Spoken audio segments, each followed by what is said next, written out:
that does it for the Johnny Benson installment of Promised Land and for the very first season. I mean, wow. We didn't even get a cliffhanger or kind of a happy ending kind of like, ending for this finale. We ended up getting a majestic, a happy majestic scene, a happy majestic cut scene that, looked like a happy ending, didn't even look like a cliffhanger, period. Wow. And now we wait to see if, ABC liked it good enough and see if it got good enough ratings for it to earn a season 2. And if we get a season 2, there will be a Us Latino dance video. Just keep in mind, it's already midnight here on the East Coast, meaning it's already Wednesday. So therefore, there will be a That Girl Lele dance video on Instagram. So therefore, to celebrate the fact that That Girl Lele is already in production for season 2. The show created by the GOAT, my favorite number one actor comedian, David A. Arnold. I'm not sure when I'm gonna do the Bunked and Ultraviolet Black Scorpion dance video, celebrate them being in production, Bunk being in the 6th season and Ultraviolet Black Scorpion being in the inaugural season, but I'm going to figure that out. But I know what I'm going to do, I know Ultraviolet and Black Scorpion's also a Latino show on Disney Channel, like, Promised Land was a Latino show on ABC and Hulu. That I do know. So I know I'm going to do a Ricky Martin song, but I'm not sure what. But That Girl Lele is getting La Copa de la Vida, Patrick Victorio's version, which was what Bunked got last year when they got started production for season 5. Now for Bunked this year, I don't know what song they're getting. I know they're maybe getting a Ricky song, but I have time to figure it out before. But I have to also hustle before they confirm their premiere dates. So we have all the time in the world. And before I get into the final thoughts of season 1 and my reaction to the Johnny Benson installment, first off, I have a doctor appointment that I have to finish up. That we kind of start. Remember when I had to miss the world premiere of Welcome to Flash over in the office, and one of the Warped episodes because of Dr. Karicki at Center for Effective Living. Unfortunately, that turned out to be a waste of time, but luckily we get to finish it tomorrow, finish what we started. And, with, the weather being, bipolar all in one day, it's going to be cold as balls and rain and snow overnight while we're sleeping. But when we get to work, it's going to be beautiful. But, it was not like warm, but it's going to be nice enough where it's outdoor worthy. But here's the thing, though. The cloudiness is what's going to kill it because, the heat from the sun make 69-degree weather feel like 72, 71.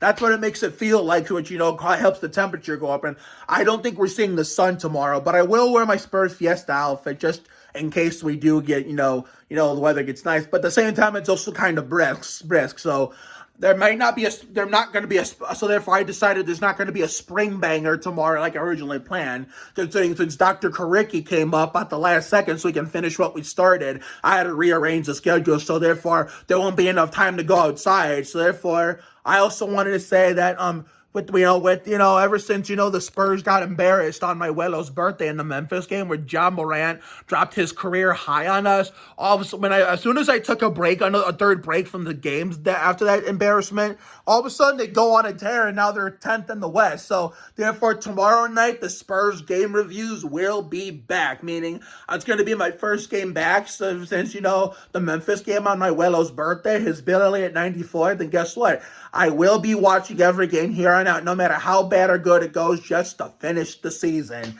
Considering even though this year's been another train wreck, it's best to bite the bullet and finish the season. That way, the sooner we get the season over with, the sooner we can get to season 2 of Fun in the Sun. So therefore, this is how that summer's coming. All your favorite shows from the non-winter summer months are coming to an end for the television season. The television season is about to come to an end.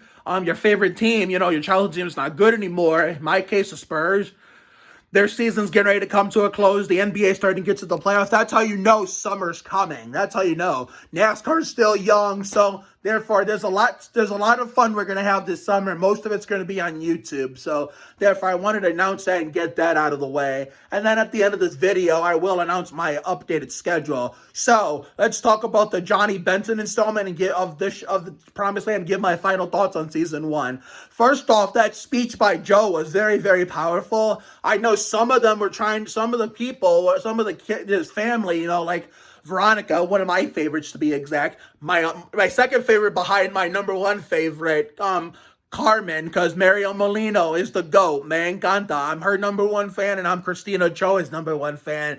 I know I saw Christina Cho on A Million Little Things, but I barely knew who she was at the time. Now all these years later, because of her, coming to Promised Land and bringing me here with Carrie Metters and Yoel Vasquez. Yoel Vasquez is the man, so therefore Gonzo and Mateo are my top three favorite male characters. And my, underdog favorite is, the star of the show himself, Joe Sandoval, because John Ortiz has been very generous and generous to me. No, generous and genuine to me. And, all across social media. And I'm grateful and I'm grateful and I thank him and appreciate him for that. So therefore, but Gonzo's actor and I had a Ricky Martin Menudo conversation on one of the older Instagram posts that sadly he ended up deleting. So that's part of why he's my favorite. Mateo just seems as, like a chill guy. He's just as chill as his real life counterpart, Augusto Aguilera. Because after, how I felt bad for him in the series premiere. When he acted up at that party, I felt really bad considering, he got redemption in the second episode. When it was still on ABC, when we were watching it over there and live tweeting and stuff. And of course, who else should I say? I said Gonzo. I said, was one of my favorite. Oh yeah, Father Ramos is another favorite of mine. He's also part of the reason why I even came here to begin with, because he was that his Latino bad guy on SEAL Team on CBS many years ago. Doza! Yeah, I didn't really pay close attention to him at the time, but now that he's in a bigger role, and so is Christina Ochoa, and now I know him really well, and because I'm a lady lover, even as much as I love my guy friends, I'm more of a lady lover, so that's why I kind of consider myself the number one fan now of Christina Ochoa and Mario Molino. Man, Ganta, Veronica Sandoval, Carmen Sandoval. Hashtag it's good to be a Sandoval. And of course, I've been Carrie Metter's number one fan for years now, since I went to support Paris Burrell's from Lab Rats on Alexa and Katie, which is what gave me Carrie Metters when she played Gwenny, who was mean at first, but as the season progressed to that show's cancellation, they kept making her nicer, and that's what gave me SEAL Team, where Emma was my favorite. Now, we have her on Promised Land, where she plays the 1980s young version of the character that shares my girlfriend's name, which is part of why Margaret's one of my favorites. And Balami Young, she's one of my ultimate favorite actresses, and that's because sharing my girlfriend's name. Carrie Metters and Balami Young playing the two versions of the character shares my girlfriend's name makes them my favorites. I mean, Balami Young, I consider myself one of your top 5 fans, so I don't want you to feel singled out, because I love you just as much as I love Carrie, Marielle, and Christina. I love you just as much because you were amazing, and I'm raising a Coke tomorrow to you and your real life husband Pedro on the loss of your dog Sadie. So I'm very sorry that happened. So therefore, but yeah, what was I saying? Oh yeah, I know the family. I know Margaret, Veronica, Antonio, and even I think Javier might have been in there. I can't remember. I don't fucking know. I know Mateo was in there, but I think they were trying to keep him from exposing himself because, I know Margaret and Veronica, I think were threatening to expose him. Actually, no, Margaret was the only one, but don't expose him. That's their secret. He came in out of nowhere and exposed himself instead. That took a lot of guts to be a real man and expose your secret and not all of a sudden not get punished for it in the aftermath. Because that was real life, you'd be getting punished for that shit. Wow, because it's a TV show, of course you can get away with it. Because in real life, it doesn't work that way. And I learned how to say something new in Spanish today. Pepe Diablo, when Joe told Father Ramos in the present day scenes to go to hell in Spanish. So now if I get really, really angry with somebody, someone pisses me off for a good reason, I know what to say to confuse them. Go to hell in Spanish, or they're not going to know what the fuck it means. I'll just tell them, yeah, motherfucker, I just told you to go to hell in Spanish. Pepe Diablo. And I just hope that the wrong person, someone who I really love, doesn't ever fall in that situation. But anyway, Yeah, but I find it amazing how Joe, after Letty wanted to kept going back and forth. Whether first she at one moment she kept wanting one moment she wanted to stay, walk. She was coming to him wanting to stay with them, and then 5 minutes later she wants to leave him. But one of that I noticed that domino effect pattern, and one of the patterns where she kept the parts where she one of the parts where she did leave him.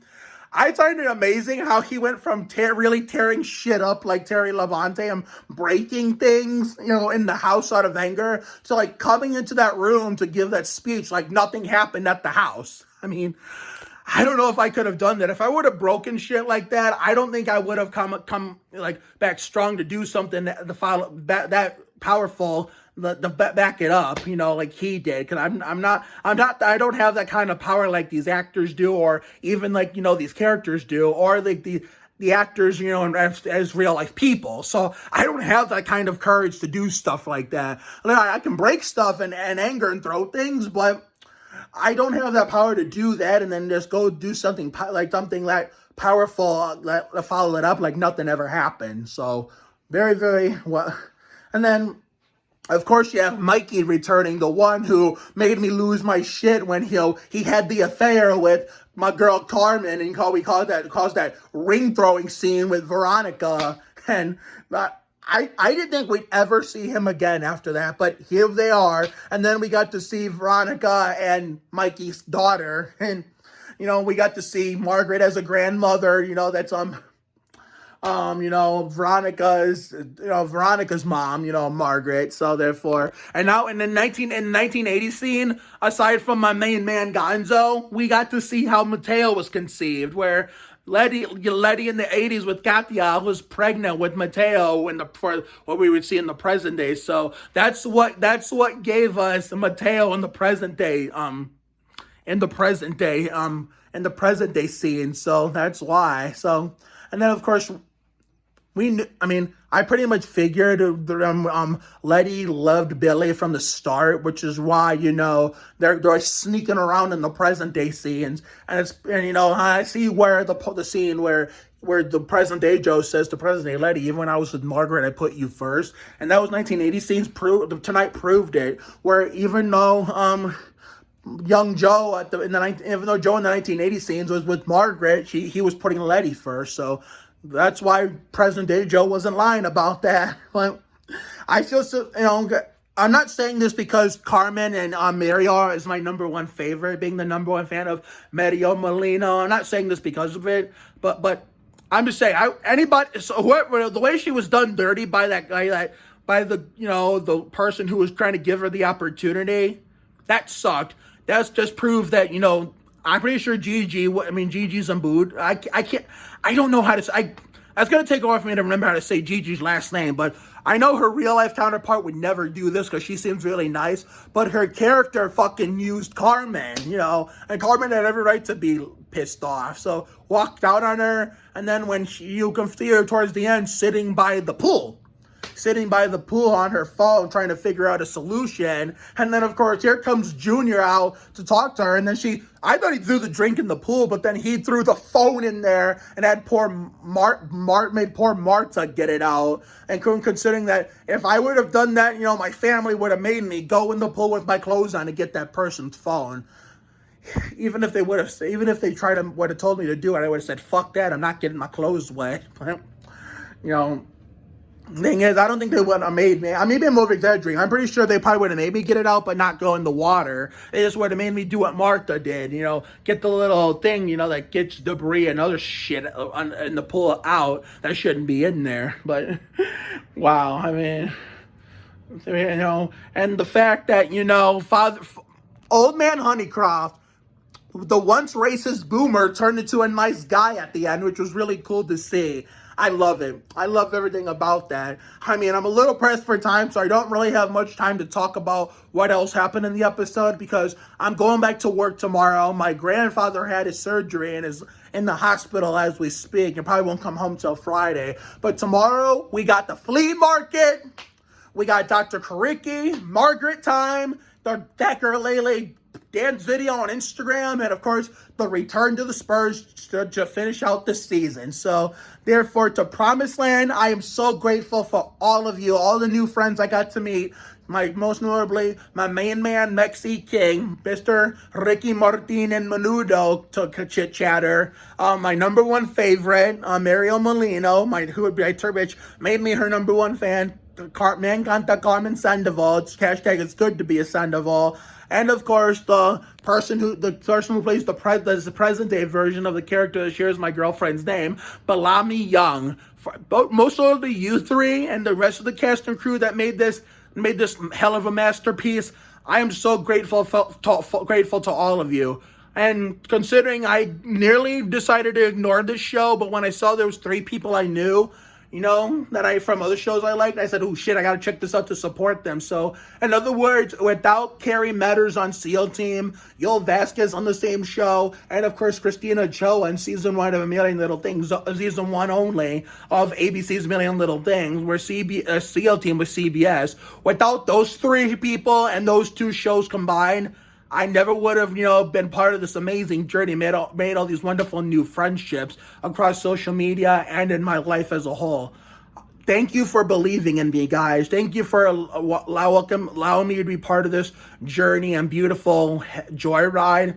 I look forward to many more adventures in the future, and hopefully, if, ABC, and Hulu or whoever the representatives are at ABC that's in charge of renewing and or canceling shows, I hope they do the right thing and, give this show the second season it deserves so we can see more of this story. I love you guys so much. I'm going to wrap up this video right here. Have a good night tonight and a better day tomorrow. Life will give you a lot of lows, but when you hit a high, enjoy it. It ain't for the weak. Goddamn, be you. You have to try harder to do less, and you can't deport a dream. Take care, everyone. Good night. Promised Land, folks. I love you all to infinity and beyond. Tomorrow I'll be raising a Coke just for all of you. Most likely after the Spurs game, whether we win or lose. Me encanta Ricky Martin. Gracias por pensar en mí. Adios. Vamos till we meet again.